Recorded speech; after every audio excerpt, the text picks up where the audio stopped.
average conversion rate optimization. So CRO, that's a term that I've mentioned a number of times. And remember, we're paying to get people to our website, and then if only 2% of them convert to a sale or download information or complete an action, that's only less than 2 in every 100 visitors that we have paid to get to the website. So content can really help with increasing that conversion rate, because people spend longer on the website, they feel informed, they then might look around more other products. You can highlight other products in a subtle way. Remember, we don't want to be all that selling, isn't the kind of key reason of content. But it also inspires social shares. So we want all our bookmarking along the bottom, don't we? Share with a friend, click to read later, email to myself, download as a PDF. You know, we need to give people lots of different options to engage with that content. So often I'll read an article and I might put my husband's email address in there so he can have a look at it as well. Maybe it's about for things for children to do in the holidays, etc. Or I might send it to a colleague, or I might copy the URL so I can look at it later and send it to a different device. So all those little signposts that we can include are really beneficial, because we need to make it easy for people to remember and come back to and sign up for and read more is really important. So what we've got here is a model. It's by Llewellyn, so they're a kind of real expert when it comes to content marketing. So we've got the, you can see the circle, and it goes round and round. So we start with attract at the top, and we're using all our awareness tools. Then we want to engage. We want to inspire them, inform them, persuade them, all those marketing techniques that you'll be doing in your assessment and in your job role. And then this concept of delighting customers is really important, because if we meet customer needs, they're unlikely to tell their friends about it, are they? They're not going to say, yeah, the product was fine, the service was fine, I got what I expected. So we, as marketeers, have got to take it up a level, and we've got to delight them. We've got to over-deliver.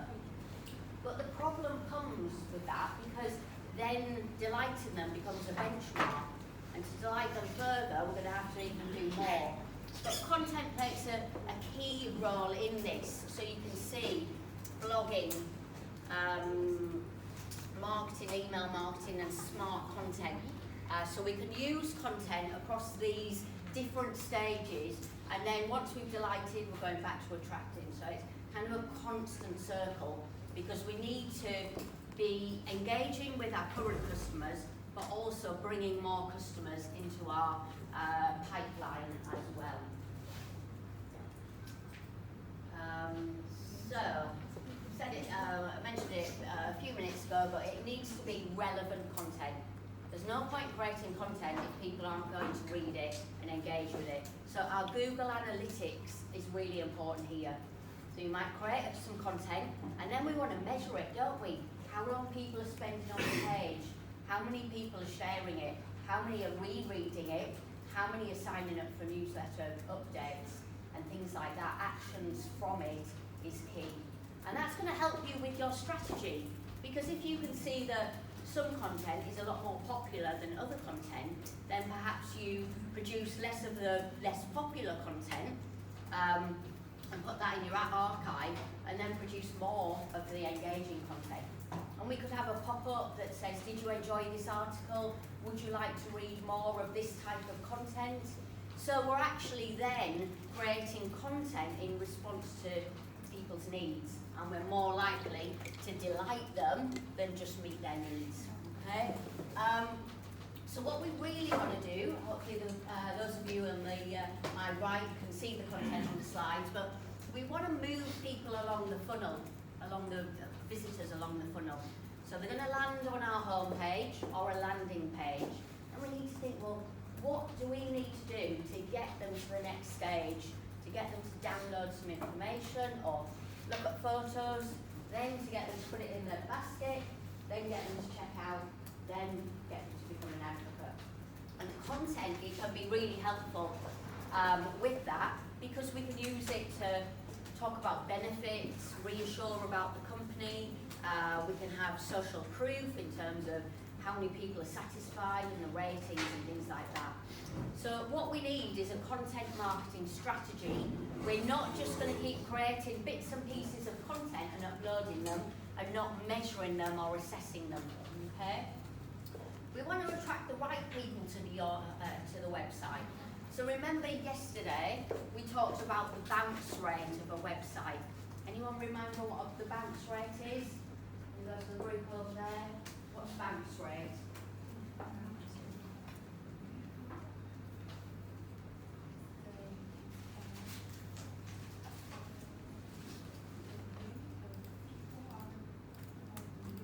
Exactly. Yeah. Well done. The number of people that get to your website and then leave straight away. And we don't want a high bounce rate, do we? So remember I said yesterday, it could indicate that we're sending the wrong people to the website. So maybe the prices are higher than they expect, or it's business to business and they're business to consumer. It could mean that they get there and they don't trust the website, so they leave straight away. Or maybe they have a quick look and they run out of time. So there's lots of reasons, but we want to attract the right people. Otherwise, we are paying for a click, maybe on Google or some kind of AdWords, to get them to your website, and the clicks aren't cheap. So for them to then leave straight away, it's just a waste of your budget, isn't it? So we really want to make sure that we're signposting who the website is for, what it's all about, the price points, etc. And we've got some other tools that we're going to look at tomorrow that can help with that. And as I said, we want to delight customers and we want to turn them into those advocates. Remember, back to the ladder of loyalty, we want to get them to support an advocate level. So they are then talking positively about your brand. And remember, the positive word of mouth is worth a lot more than spending our advertising budget. It's more cost effective, it's more trustworthy, it's more credible. So we really want to turn our visitors into shoppers, into advocates who are coming back and we're satisfying and meeting their needs and using them as input into the company for developing products and services accordingly. So I've mentioned a little bit about kind of search terms and how search terms are becoming more complex and longer. Remember I gave you the example of me buying a bike for my son, and previously I said I might have looked for a boy's bike, and now I'm looking for the brand and the height and the colour and the features and functions all in one search term. And I've also asked my OK Google for stockists in my area of a particular bike. So we're using different interfaces in different ways on the go in different devices to meet our needs. So looking at kind of how that has developed, I've got this example for you. So someone might search for Italy holidays, and that's going to generate, as it says, thousands of pages of search results. And remember, about 75% of people do not go beyond the first page of the search results. So if we're on page 2, we're in trouble. If we're on page 22, we don't stand a chance, do we? So Italy holidays is a very broad search. That would be probably quite an unlikely search because it would bring back too much. So then someone might do a modified broad search. So they're still fact finding at this point. They haven't got a particular area in mind or a particular star of hotel or size or facilities, things like that. They might even have decided about a hotel. They might be thinking of Airbnb or self-catering, things like that. So now they've searched for accommodation in Verona. They're still going to get lots of results. Now they're narrowing it down, and we've gone from broad search, modified broad search, to phrase search, Airbnb apartment in a Verona, and it narrows down the results. And our content can be really important here. So if we did this search, I'm sure we would find that there'll be some content. Top 10 things to do in Verona, how to travel around, the best travel pass to get, things to do with children in Verona. And actually, they can be really helpful for search terms like this, but many search terms, because then we can get them to our website, can't we? And even though we haven't said much about our accommodation, naturally, someone who's reading an article on your website about the top 10 things to do might then start looking at accommodation. And we've got an advantage already. Then we've got an exact search. Non-smoking Airbnb apartment in Verona near the Colosseum. Yeah? So we've gone from very broad to very exact in 4 steps. And content is key to informing that discussion. And because Google now places a greater reliance on content as determining the site's credentials to rank, it's changed from keyword heavy to paragraphs to where quality and content is really valuable. Relevancy, format, social shares, time on page are all factors. And remember I said that whilst we can have a good understanding about the algorithm, the search engine algorithm, which is the formula they use for how they rank pages, they change the weighting. So we never really know how to get it exactly high up, but we can stick with the key ways: content, credibility, clean web page, up to date, keeping people on the website and satisfying them is never going to kind of be unhelpful when it comes to search engine. So I've given you the example, and we're going to talk more about SEO. So long-term tail SEO, we can see how this kind of plays out. So we've got the search volume is going to be is high if we look for tomato plants.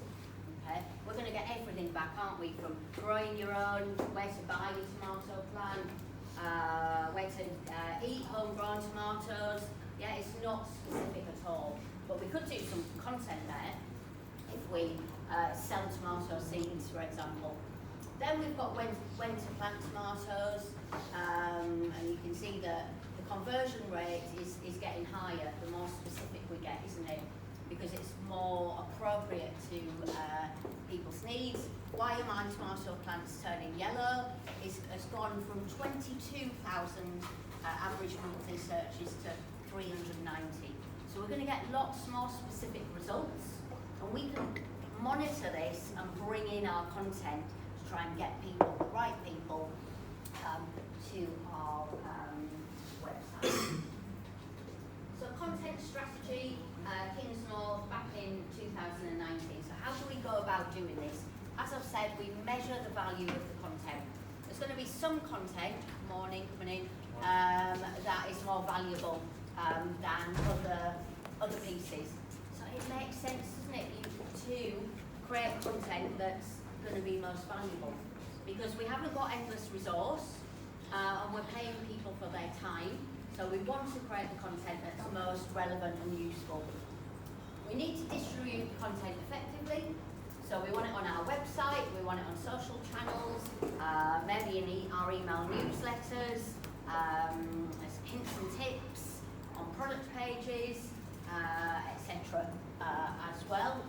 But we want to use a variety of content, because yes, blogs and forums and flat, static pages have got their benefits, but actually now we want video content. We want it to be engaging, and we want to use our marketing knowledge, and we want to have kind of captions. So I might be sitting on the train, travelling somewhere. I don't want the volume to play, but I still want to engage with the video. So whilst that's got a benefit for accessibility and inclusivity, it benefits everyone who's engaging with kind of content and channels in different ways. And then we've got to think about, for an international business, how it is relevant across cultures and different laws and legislation. We also need to be mindful of that as well. So just really thinking about who our audience is becomes key. So I've mentioned a few times about content being high quality. So let's have a look and see what that actually means. Firstly, it's got to be credible. It's got to be believable, it's got to be trustworthy, hasn't it? Otherwise, the whole point of content marketing has been missed. So you need to know what you're talking about. This isn't just a job for a temp. Ideally, you want opinion leaders, experts, product owners within a kind of company. All depends on the sector, but the audience has got to trust it and believe it. It's got to be shareable. Will my audience want to share this? So the things that tend to be shareable are trustworthy, informative, useful, but also things like polls and humour and images and things like that. So you might do a poll, what type of shopper are you, gift buyer? Do you plan it in advance? Do you do it last minute? And then it'll tell you what type of shopper you are and you can share it with friends. So things that allow us to do things, polls, videos, things like that, engagement can really help with the benefit of content marketing. Useful or fun, ask, does it pass the so what test? So if you get to the bottom of an article, and it needs to be quite succinct, because otherwise people won't read it, but you know, what are people going to think at the end of it? Was that helpful? Did it interest me? Am I going to come back here and read something again? If the answer's no, you're creating the wrong type of content. Interesting. Is it worth making a remark about?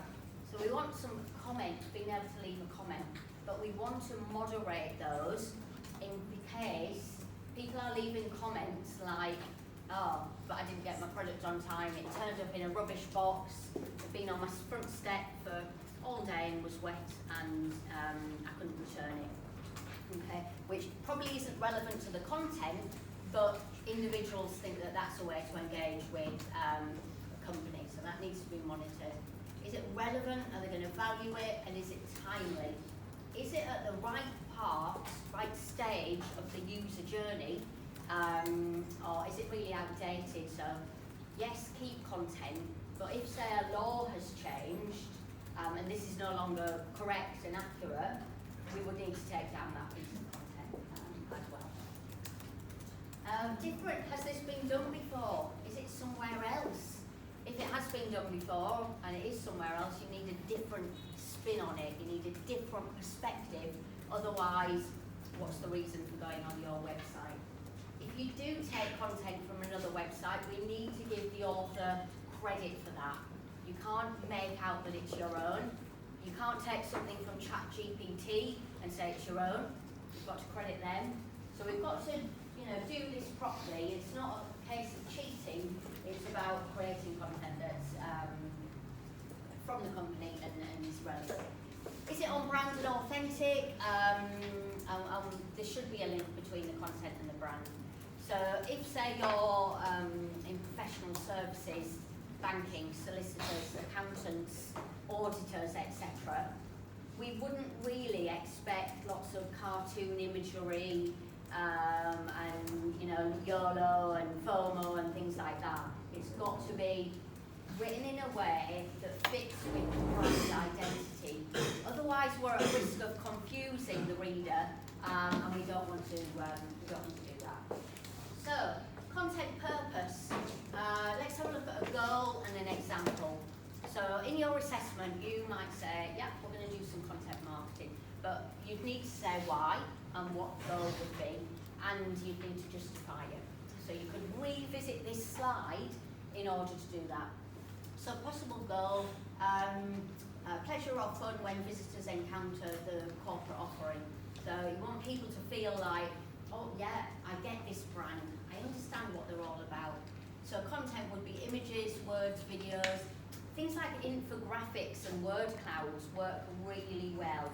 People like really looking at infographics rather than big blocks of text. Okay, so we could consider that. Sharing access to original ideas or design might be a goal. So behind the scenes, bring the company to life. The pet store owner, what pets have they got? What are the pets called? Where do they go on the dog walks and things like that?